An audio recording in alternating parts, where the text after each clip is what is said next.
Tayo po ay nadako na sa chapter 3 ng ating pong pag-aaral na aklat ng Kulosa.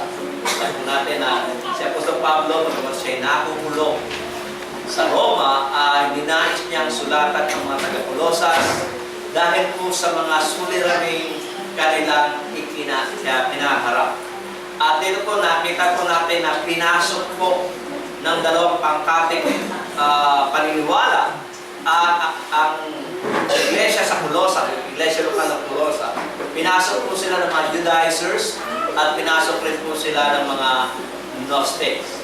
At sa kanilang pagpasok ay ini-introduce nila yung kanilang mga doktrina. Sa sulat ni Apostol Pablo ay inihimok niya na manatili ang mga taga-Kulosa sa pananampalataya sa ating Panginoon Kristo.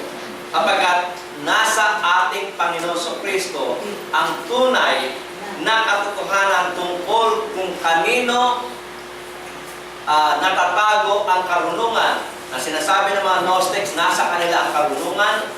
Sinasabi ni Apostol Pablo na kay Kristo natatago ang karunungan at kaalaman.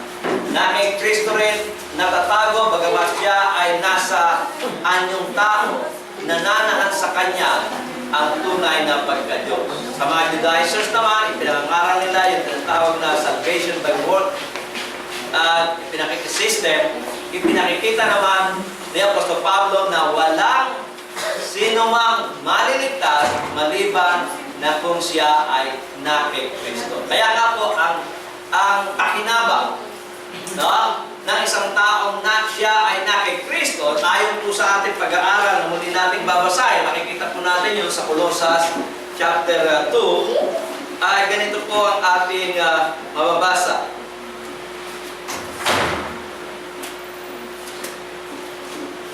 Bilang review ng ating pag-aaral mga nakaraan, ang sabi po ni Apostol Pablo sa mga taga-Colossus, sa chapter 2, sisimulan po natin ang pagbasa doon po sa 9. Ang sabi niya, sapagkat sa Kanya'y nananahan ang buong kapuspusan ng pagka-Diyos sa Kanyang ayon sa laman. Sa Kanya, kayo'y napuspo na siyang Pangulo ng lahat ng pamunuan at kapangyarihan, na sa Kanya ay tinuli naman kayo ng pagtutuli, hindi gawa ng mga kamay, sa pagkahubad ng katabang laman sa pagtutulit ni Kristo.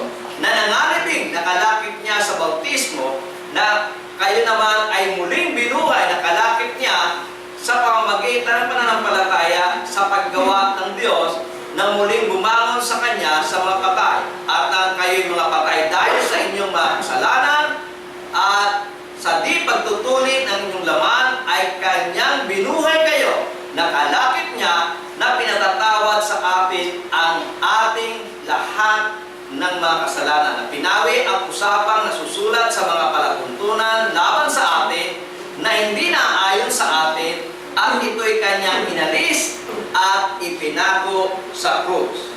Pagkasamsam ng mga pamunuan at mga kapangyarihan, sila'y mga inilagay niya sa hayag na kahihiyan na nagtagumpay siya sa kanila sa bagay na ito. So makikita natin yung benefit po ng pagiging tayo po ay nasa ating Panginoon Kristo.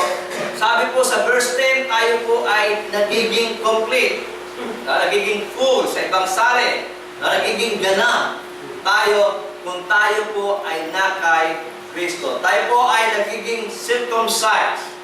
Tandaan po natin ang sinusulatan mga taga-Colosas. Ang mga taga-Colosas ay hindi mga Hudyo. Sila po yung mga hintil na katulad natin na wala pong kaugalian ng pagtutuli. Yung pagtutuli pong inutos ng Diyos sa mga Hudyo, ito ay simbolo ng paglilinis. Kaya dito po sinulat niya po sa Pablo na kayo rin naman ay tuli. Ibig sabihin, kayo rin naman, kung kayo ay na kay Kristo, kayo rin naman ay malinis. Na tulad ng sinasabi ng mga Hudyo. Sa pagiging tayo po ay na kay Kristo, sabi yan, the body of sins was put off. No, yung atin pong katawang na kasalanan ay inalis o hinubad. Okay? Forgiven us of all our trespasses. No? Kung tayo po ay na kay Kristo, ang benefit po niyan, tayo po ay pinatatawad sa lahat ng ating pagsalansa o sa lahat ng ating mga kasalanan. Yung po yung sinusulat ni Apostol Pablo sa mga taga-Colosas at ito po ay angkop din naman sa atin. Kung tayo po ay na kay Kristo, sabi niya, made alive together with Him. Tayo muling binuhay na kalapit niya, no, ng ating Panginoon sa Kristo. Kung tayo na kay Kristo, tayo po ay, kung tayo wala kay Kristo, tayo po ay patay dahil sa ating mga kasalanan. Ngunit kung tayo po ay na kay Kristo, tayo po ay muling binubuhay na kalapit niya. So,